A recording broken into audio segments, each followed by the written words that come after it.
پھر ایک سوال یہ ہے کہ ہمارے پاس کیا دلیل ہے کہ ہم مراجع کو خمس لے جا کر دیں، ہم مراجع کو دیں، اور یہ خمس امام معصوم کے ہاتھ تک تو پہنچتا نہیں ہے، پھر ہمارا ذمہ کیسے ادا ہوتا ہے؟ خمس تو امام کے ہاتھ تک جانا چاہیے. لہذا کیونکہ غیبت امام میں خمس امام کے ہاتھ میں نہیں جاتا، لہذا خمس معاف ہے. دیکھیے سارے اعتراضات. اچھا چند اس کی مثالیں سمجھ لیجیے.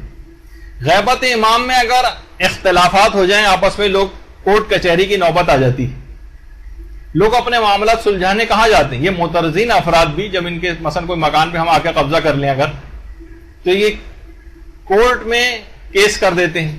یہ کب آیا ہے؟ کون سی روایت میں؟ جبکہ روایت کے اندر تو یہاں تک بات کہی گئی ہے کہ یہ جو قضاوت، یہ جو کورٹ ہے، اس میں کوئی جج بن کے بیٹھ ہی نہیں سکتا. یا تو نبی بیٹھے گا یا اس کا وصی بیٹھے گا، تیسرا کوئی بیٹھے گا تو وہ شقی ہوگا، اس کے علاوہ کوئی نہیں ہو سکتا. امیر المومنین نے قاضی شورح سے یہ الفاظ کہے تھے کہ تم اس مسند پہ کیسے بیٹھے ہوئے ہو جج بن کر؟ یہاں تو صرف نبی بیٹھتا ہے یا اس کا وصی یعنی امام معصوم بیٹھے گا، تیسرا کوئی بیٹھے گا تو وہ شقی ہوگا، اس کے علاوہ کوئی نہیں ہو سکتا. اچھا تو اب ہم نہ جائیں کسی کے پاس بھی. اب ہم یہ دیکھیں کس کو امام نے اپنا قاضی مقرر کیا ہے، ہم اس کے پاس چلے جائیں. اب روایتیں ہم نے ڈھونڈی تو ہمیں مل گئی چھٹے امام کی روایت کہ فَإِنِّي قَدْ جَعَلْتَهُ عَلَيْكُمْ قَاضِيًا. ان مجتہدین اور فقہا کے لیے امام نے فرمایا کہ ہم نے ان کو تم پر قاضی مقرر کیا. یہی وجہ ہے کہ حکومت غیر اسلامی میں اپنے کیس کو لے کر جانا اصلاً حرام ہے، لیکن کیونکہ ان مجتہدین ہی نے اجازت دے دی اس وجہ سے اپنے حق کو لینے کے لیے، کیونکہ حکومت اسلامی یہاں پر قائم نہیں ہے اور مجتہدین کے فیصلے کو یہاں پر کوئی اس لحاظ سے قبول نہیں کرے گا، تو جہاں سے بھی اپنا حق ملتا ہوں وہاں سے جا کر لے لو. اس کے الگ دلائل ہیں، لیکن امام نے ان مجتہدین اور فقہا کو حاکم مقرر کیا، قاضی مقرر کیا. انی قد جعلتہ علیکم قاضیا یا فانی قد جعلتہ قاضیا، یہ بھی روایت کے اندر آئے. اچھا اب جیسے کوئی یہ کہے جو قرآن کی ایک آیت ہے کہ من ذا الذی یقرض اللہ قرضا حسنا، کون ہے جو اللہ کو قرض حسنا دے؟ اب وہ مانگ تو رہا ہے ہم سے قرض حسنا، لہٰذا یہ ممکن تو ہے کہ اللہ کو قرض حسنا دیا جائے. اب آپ کہیں کہ کیونکہ قرض حسنا ہم اللہ میں کے ہاتھ تک نہیں پہنچا سکتے تو لہٰذا معاذ اللہ یہ آیت عبث ہے. کوئی کہے گا نہیں، اب یہ ہمیں یہ دیکھنا ہوگا کس کے ہاتھ کو اللہ نے اپنا ہاتھی قرار دے دیا. جامع الاخبار کے اندر باقاعدہ ایک روایت ہے حضرت آدم سے مروی کہ حضرت آدم سے پروردگار نے کہا کہ آدم ہم بیمار تھے، کب تم ہماری عیادت کے لیے آئے؟ کہا کہ پروردگار تجھ کو اس طرح کے، یہ تو مخلوق کی ایک صفت ہوتی ہے، تجھے کہاں کوئی بیماری وغیرہ ہو سکتی؟ کہا کہ نہیں فلاں بندہ مومن بیمار تھا، تم اس کی عیادت کو کیوں نہیں گئے؟ ایسی اس کی عیادت کو جانا ایسی جیسے ہماری عیادت کو جانا. اے آدم میں پیاسا تھا، مجھے پانی کیوں نہیں پلایا؟ کہا پروردگار تجھے پیاس لگتی کہ تو ان تمام چیزوں سے منزہ ہے. کہا کہ نہیں فلاں شخص کو اگر تم سیراب کر دے تو ایسے ہی جیسے ہمیں پانی پلایا. اے آدم میں فلاں وقت بھوکا تھا، تم نے مجھے کھانا کیوں نہیں کھلایا؟ پروردگار تیرے لیے بھوک پیاس وغیرہ کہاں ہے؟ کہا نہیں فلاں اگر بھوکے وہ کھانا کھلا دے تو ایسے ہی جیسے مجھے کھلایا. تو دیکھیے بہت ساری چیزیں اس طرح کی ہیں کہ کسی کے ہاتھ تک پہنچانا، یعنی امام کے ہم ہاتھ ہی میں لے جا کر رکھیں، ایسا ممکن نہیں. تو جیسے کہ قرآن نے ایک اور بھی چیز کہی وَمَا رَمَيْتَ إِذْ رَمَيْتَ وَلَكِنَّ اللَّهَ رَمَى، جو شب ہجرت کی پنکھنیاں جو تم نے پھینکی، تم نے نہیں پھینکی، ہم نے پھینکی ہیں. اور ہو رہا تھا وہ کام رسول اللہ کے ہاتھوں سے، تو رسول اللہ کے کام کو اللہ نے اس لحاظ سے اپنا وہ رمی جو ہے اپنی طرف اس کی نسبت دی. تو اسی طریقے سے دیکھیے رسول اللہ کا بھی جب دور تھا تو آیت کے اندر ہم تو اس بات کے قائل ہیں کہ سہم خدا بھی ہے، جس طرح پچھلی دفعہ ہم نے پچھلے اس میں ذکر کیا تھا کہ سہم خدا بھی ویسے ہی برقرار ہے کہ اللہ کا بھی حصہ ہوتا ہے. تو ہم اللہ کا حصہ جو اللہ کے ہاتھ میں تو نہیں دیتے تھے، رسول اللہ کے ہاتھ میں لے جا کے دیتے تھے. اور پیغمبر اسلام کے ظاہری طور پر اس دنیا سے پردہ فرما جانے کے بعد سہم خدا اور سہم رسول ہم یہ ذی القربہ یعنی ائمہ معصومین کے ہاتھ میں لے جا کر دیتے تھے، کیونکہ ان کا ہاتھ ویسے ہی جیسے ہم نے خدا اور رسول کے ہاتھ میں دیا. اب امام زمانہ علیہ السلام کیونکہ پردہ غیبت میں ہیں، اللہم صلی علی محمد وعلی محمد،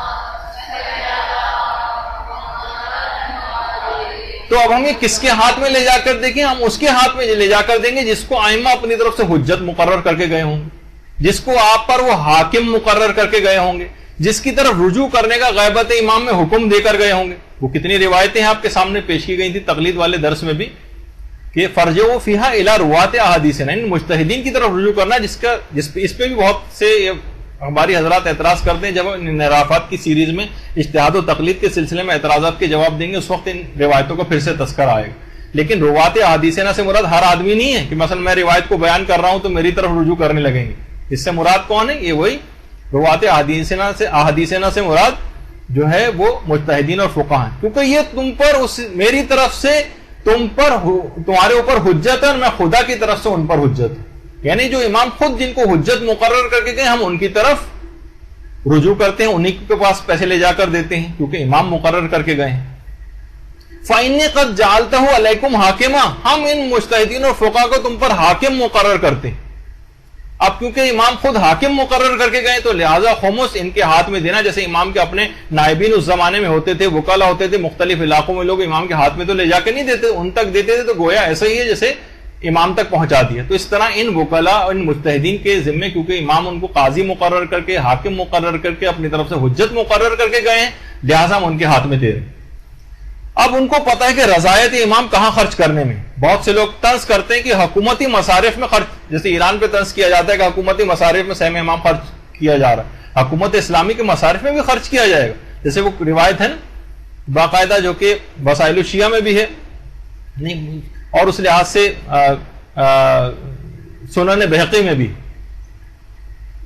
کہ روایت آپ کے سامنے کہ ایک دفعہ امام حسن، امام حسین، ابن عباس اور عبداللہ ابن جعفر نے امیر المومنین سے خمس سے اپنے حصے کا مطالبہ کیا، تو انہوں نے ان سے فرمایا وہ تو آپ لوگوں کا حق ہے لیکن میں آج کل معاویہ سے جنگ میں مصروف ہوں، اس لیے اگر تم چاہو تو فی الحال اپنے حق سے چشم پوشی کر سکتے، یعنی ابھی مجھے پیسے کی ضرورت ہے، معاویہ سے جنگ کر رہا ہوں، ابھی اپنا حق ریسیو نہ کرو، بلکہ ابھی حکومتی ان مصارف میں جنگ وغیرہ کے اندر استعمال ہو رہا ہے، لہٰذا ابھی اپنے حق لینے سے باز رہو، یعنی بات کے لیے اٹھا کے رکھ لیا اس مسئلے کو۔ یعنی حکومتی مصارف میں جنگ اور جہاد میں بھی اس پیسے کو اسی طرح سے خرچ کیا جاتا ہے، فقط سادات اور اغنیا سادات کو دے دے کے امیر کبیر بنانے کا ایک سلسلہ نہیں ہے، جیسے کہ معترضین اکثر جو ہے وہ یہ بات کہتے ہیں۔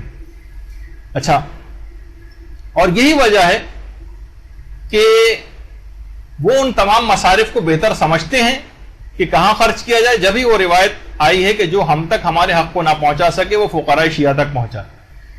اور اچھا یہاں بھی دیکھیں فقراء شیعہ کا یہ نہیں کہ اغنیاء شیعہ یا اغنیاء سادات تک پہنچا، نہیں، فقراء شیعہ تک حق کو پہنچا۔ یہی وجہ ہے کہ جو مجتہدین کرام ہیں، جو موجودہ مجتہدین ہیں، اس سے پہلے ہی چند ایک مجتہدین کی تصویریں ورنہ اور کتنے سارے مجتہدین ہیں ہمارے، کہ یہ فقراء شیعہ کی مصلحتوں میں تشخیص دے کر خرچ کر سکتے ہیں اس پیسے کو، اور ہماری ذمہ داری امام کے مقرر کردہ حاکم کی طرف وہ پیسے بھجوا کر اور ان کی حجت امام کی طرف سے جو حجت ہے اس وقت ان کو دینے سے پوری ہو جاتی، اور وہ خود مصلحتوں کی تشخیص دے کر ان پیسوں کو ان موارد میں خرچ کریں گے جہاں انہیں یقین ہوگا کہ امام یہاں پر خرچ کرنے سے راضی ہوں گے۔ جو افراد بھی مجتہدین پر خمس کو ہضم کرنے کا الزام لگاتے ہیں، یہ الزام خود ان کے اوپر ثابت ہو جاتا ہے، کیونکہ مجتہدین جو کام کر رہے ہیں، خمس ریسیو کر رہے ہیں، ان کا پیسہ لگایا ہوا تو نظر آ رہا ہے، ادارے نظر آ رہے ہیں، مدرسے چلتے نظر آ رہے ہیں، یتیم خانے نظر آ رہے ہیں، مساجد بنتی نظر آ رہی ہیں، بہت ساری چیزیں نظر آ رہی ہیں، اور یہ کہہ رہے ہیں مجتہدین پیسہ ہضم کر رہے ہیں۔ ہم یہ کہہ رہے ہیں کہ ان کا خمس میں لگایا گیا پیسہ نظر آ رہا ہے، جبکہ آپ تو خمس نہیں نکالتے نا، آپ کا پیسہ آپ کے پیٹ ہی میں رہا ہے، اور وہ فی بطونہم نارا و یصلی سعیرا کا مصداق ہو گیا کہ یہ انگارے بن کے، کیونکہ ان کا پیسہ تو استعمال ہوا ان مصارف کے اندر جو تبلیغات ہیں، لیکن آپ کا کھایا ہوا وہ پیسہ آپ کے اپنے پیٹ ہی میں رہا، تو اصل میں آپ نے انگارے کھائے، آپ ہضم کر گئے، وہ کہیں پیسہ نظر نہیں آیا جو امام کا مال تھا کہ وہ آپ نے اس پیسے کو کہاں خرچ کیے، وہ تو آپ کھا گئے نا، کیونکہ آپ خمس کے قائل ہی نہیں ہیں۔ وہ جو کہ خمس ریسیو کر رہے ہیں ان کا پیسہ تو تبلیغات میں خرچ ہوتا ہوا نظر بھی آیا۔ اچھا دیکھیے جتنے مجتہدین ہیں یہ امام کے خود وکلا ہیں، وکلا نائبین جن کو ہم کہا، حاجی علی بغدادی کا جو واقعہ کتنا مشہور ہے، بہار الانوار کی جلد نمبر 53 میں بھی واقعہ، اور انتہائی اوتھینٹک واقعہ، علماء اس کو سمجھتے ہیں، اور جنت الماوا میں مرزا حسین نوری کی جو کتاب ہے اس کے اندر پورا یہ واقعہ ہے، اور النجم الثاقب کتاب کے اندر بھی یہ واقعہ ہے۔ نجم الثاقب، یہ بھی مرزا حسین نوری کی کتاب ہے. اور وہ واقعہ کیا ہے؟ ایک انتہائی متقی اور صالح شخص حاجی علی بغدادی کا واقعہ ہے. حاجی علی بغدادی، ابھی میں یہ اس کا ایک اقتباس ہے جو آپ کے سامنے، ورنہ واقعہ کافی طویل، کہ حاجی علی بغدادی بغداد سے کاظمین زیارت کے لیے جاتے تھے، اور یہ وہاں کے افراد کے بہت سارے افراد جو مختلف مراجع کی تقلید میں تھے، ان کے خمس کو جمع کرتے تھے اور مراجع کرام تک پہنچایا کرتے تھے. تو یہ خود شیخ حسن شروقی کی تقلید میں تھے جو زمانے میں مرضے تھے، ورنہ شیخ مرتضی انصاری کا دور بھی چل رہا تھا، جیسے آج کل کئی جیسے علماء مراجع کی تقلید ہوتی ہے، اس زمانے میں بھی ہوتی تھی. یہ وہاں پر گئے، سارے مراجع تک جن جن کے پیسے تھے وہ سب پیسے پہنچائے، اور کچھ سہم سادات کی انہوں نے خود پرمیشن بھی لے لی کہ مرد صالح تھے، لوگ اپنے اپنے علاقوں کے سادات بھی ان کے پاس آتے تھے، انہوں نے کہا سہم سادات کی مجھے کچھ پرمیشن دے دیجیے تاکہ میں خود سے بھی ان کی مدد کر سکوں. مراجع نے پرمیشن دے دی. واپسی کے سفر میں امام زمانہ علیہ السلام سے ملاقات ہوئی.